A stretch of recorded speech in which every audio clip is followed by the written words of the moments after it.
नमस्कार, मैं हूँ गरिमा बस्से, रेनी न्यूज में आपका हार्दिक स्वागत। किसानों की फसल हुई सब नष्ट, इस बार सोयाबीन की फसल नहीं हो पाएगी, यह कहना है पिपलिया मंडी के किसानों का।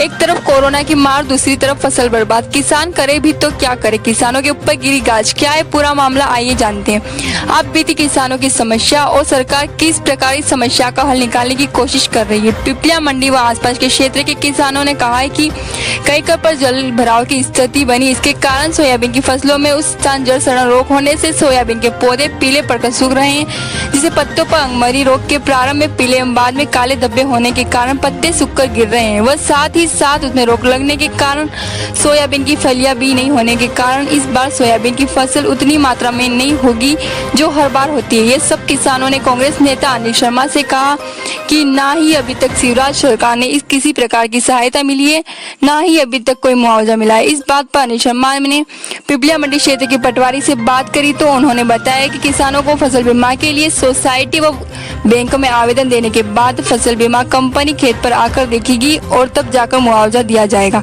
किसानों ने बताया कि कई जगह पर जल भराव की स्थिति बनी, इसके कारण सोयाबीन की फसलों में उस स्थान जल सड़न रोग होने से सोयाबीन के पौधे पीले पड़कर सूख रहे हैं, जिसे पत्तों पर अंगमरी रोग के प्रारंभ में पीले एवं बाद में काले धब्बे होने के कारण पत्ते सूखकर गिर रहे हैं। कांग्रेस नेता के साथ किसान पूरन मल देवड़ा, गोपाल राठौर, भवनलाल राठौर, रामचंद्र माली व सभी किसान बंधु वहीं उपस्थित थे। पिपलिया मंडी से हमारे संवाददाता पवन माली की रिपोर्ट। सोयाबीन को मैंने करीबन नहीं करता मुआवजा तो मले न बीमो भी मले। और किस तरह फसल खराब हुई है? फसल करीबन 60-70 हजार की फसल खराब हुई। क्या नाम आपका? रामचंद्र। के लिए आया, इसमें एक भी फली नहीं है। कितने का नुकसान हो गया अभी? ये तो मतलब 50,000 60,000 का नुकसान है। एक नया पैसा काश्तकार को मिलने वाला नहीं है। हाँ, और ये परेशान हो रहा 3 दिन से, और हमसे आके बोल रहा तो हम आज ये सब देखने आए। इनको मतलब मुआवजा है या बीमा कुछ भी मिलना चाहिए। क्या नाम आपका? पूरनमल देवड़ा, टीला खेड़ा। और निश्चित रूप से कोरोना के चलते भी किसान काफी परेशान है, और आज जब ये आप देख रहे हैं फसलें सारी बर्बाद हो चुकी है। सोयाबीन की फसल में फली बिल्कुल नहीं लगी है, फल बिल्कुल नहीं है। और अभी जो हम ये रामचंद्र जी अपने टिल्ला खेड़ा के जो हैं किसान, इनके खेत पे आए हैं, तो निश्चित रूप से कहीं ना कहीं किसान आज सबसे बड़े संकट के दौर से गुजर रहा है।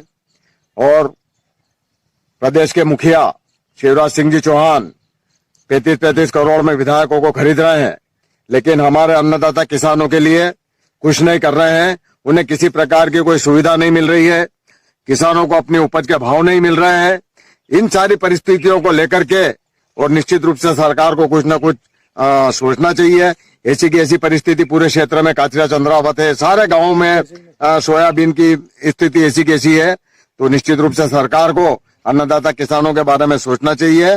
और इसी को लेकर के हम 31 तारीख को नारायणगढ़ में एक विशाल धरना दे रहे हैं नगर कांग्रेस कमेटी के तत्वाधान में, जिसमें हम किसानों की जो समस्या है, फसल बीमा नहीं मिला है, हमारा जो किसानों का जो अति वर्षा से जो फसलें नष्ट हो गई थी, उस समय हमारे प्रदेश के तत्कालीन मुख्यमंत्री माननीय कमलनाथ जी ने जो मुआवजा किसानों को दिया, और जो बाकी रह गया था, शिवराज सरकार अभी तक इन किसानों के खाते में बकाया राशि भी नहीं डाल रही है। इससे भी हमारे किसान कहीं ना कहीं परेशान है।